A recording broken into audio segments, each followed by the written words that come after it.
जेको माना क़ाइमु कयो आहे उहो इहो इंसानियत। चोर आहे, हिकिड़ो चोर झलियो आहे, ॿियो चोर झलिजी वेंदो, छो हुनजो साथारी गिरफ़्तार आहे। पर हिननि जंहिं महिल ॾिठो जंहिं महिल तारीख़ हुनखे झले पियो त ॿिन्ही मां हिकिड़ो न माना जेको आहे हिन में ॿुॾी न वञे। त हिन ते सिफ़त जे जेको अॻुवान आहे पप्पू बलोच उन फौरन ई हुनखे चयो छॾे ॾियो ऐं तव्हां ॿाहिरि अची वञो, ॿिन्ही जान ख़तरे में। ऐं डी सी खां पुछो। बिस्मिल्लाहिर्रहमानिर्रहीम। सलाम जाहिद भाई। जाहिद भाई, तव्हांखे ख़बर आहे त हीअ जेको जीअं असांखे इतला मिली, पुलिस इतला ॾिनी, असांजी टीम फौरी तौर पुॼी वई।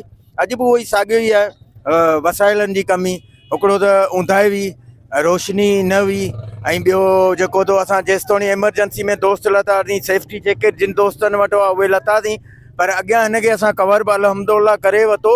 छोकिरी इलाही साई हुई, काफ़ी पाटार ॻोठ ताणी तरियो, पोइ बि अलाह जो शुक्र आहे, अलाह ताईं मददगार थियो, असां हिनखे वञी झलियो, वारनि मां झलियो। त हिन छा कयो, जेॾी महिल तारिक असां हितां आङुरि ॾेखारींदा हलूं, हिन में हुन चकणी आङुरि टोड़े छॾी आहेसि। ऐं ॿियो वरी जेको हाणे उहो छा चवां, नाज़ुक उज़बे मां झले बीह रहियो, त पोइ मजबूरन तारिक मूंखां पुछियो, चई उस्ताद छा करियां, मुंहिंजो हाल फ़िलहाल हथु कढी पहिरीं पंहिंजी ज़िंदगी आहे।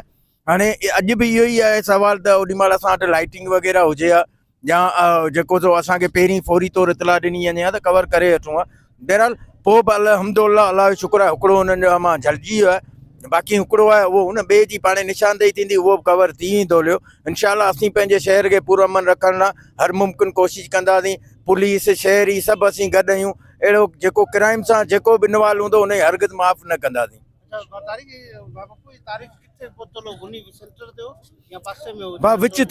विच ते तारिक वञी कवर कयो आहे, तक़रीबन माना मुसलसल 10 खां 12 मिंट ई तरिया आहिनि गुनी में, सॼे शहर ॾिठो आहे। पोइ ॿ टे असां जेके हुआसीं, असांजी साई घटि हुई, सेफ्टी जैकेट न हो, असां वापसि निकिरी वियासीं, पर तारिक मुसलसल हुन पोयां वियो पिए। नेठि तारिक हुन कवर करे वरितो, पर जेकॾहिं तारिक हुन सां ज़िद करे हा त हुन जी ज़िंदगी ख़तरे में हुजे हा, जेकॾहिं तारिक हुनखे झले हा त तारिक पंहिंजी ज़िंदगी ख़तरे में हुजे हा। इन करे तारिक मूंखां पुछा कई, मुंहिंजो बहितर इहो फ़ैसिलो आहे, तव्हां ॿई सेफ रहो, तूं हुन मां हथु कढी छॾ त हीउ भले निकिरे, पोइ हुनखे कवर करे वठंदासीं। महसूस कर रहे हैं कि आपके लाशों भी उठा रहे हैं, आज चोर का मामला हुआ है, गवर्नमेंट की तरफ से आपको फैसिलिटी नहीं मिल रही है क्या?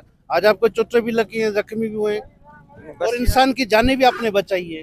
अल्हम्दुलिल्लाह, अल्लाह पाक का करम है, पकड़ा भी गया बंदा, मैंने गिरफ्त में ला लिया। उसके बाद मैंने चीखें भी मारी और शोर भी किया, लेकिन उस टाइम अगर सेफ्टी के लिए 1-2 बंदे आ जाते तो चोर कहीं नहीं जा सकता था, क्योंकि मैं काफ़ी थक भी चुका था, क्योंकि मुसलसल मैं 15-20 मिनट तैरता रहा। और उसके बाद उसने मुझे शर्मगाह पे भी 2-3 बार उसने वार किया। मैंने अपने आप को काफ़ी बचाया, लेकिन बचाने के बाद भी उसकी 1-2 बार मुझे लग गई, तो मेरा सांस थोड़ा बंद होने लगा, क्योंकि मेरा पहले ही सांस बंद फूल रहा था। उसके बाद उसको मेरी उंगली, मैंने जब उसको बालों से पकड़ लिया तो उसने मेरी जो है ना काफ़ी उसने ज़ोर में, और जो है ना फिर उसको चक जब इसने मारा तो इस हद तक उसने दबाया कि मेरा जोड़ और उंगली मेरी तोड़ दी। तो वो अब उस वजह से मेरी ये पूरी उंगली दर्द काफ़ी शिद्दत जो हुई, तो उस वजह से मुझे मजबूरन उसको छोड़ना पड़ा, क्योंकि उस्ताद का भी यही हुक्म था। उसने बोला कि वैसे नहीं, या आप उसे नुकसान पहुँचाएँ या वो आपको पहुँचाए, तो अपनी जान बचाना भी सुन्नत है। तो इस वजह से मैं मजबूर होकर मुझे उसको छोड़ना पड़ा। सिफ़त ट्रेम में आला जेको माना क़ाइमु कयो आहे उहो इहो इंसानियत। चोर आहे, हिकिड़ो चोर झलियो आहे, ॿियो चोर झलिजी वेंदो, छो हुनजो साथारी गिरफ़्तार आहे।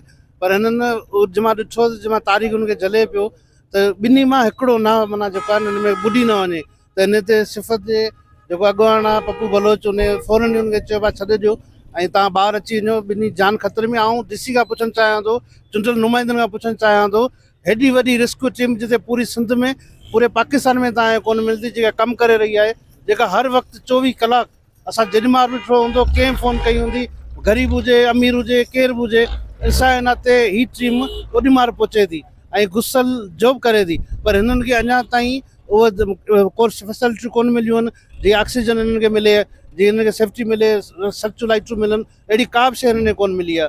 असांजा हीअ अनमोल हीरा जेके अलाह खे जेको इबादत सम्झी पंहिंजो कमु करे रहिया आहिनि, असांजी इंतिज़ामिया उन्हनि खे सम्झण लाइ तयारु कोन्हे।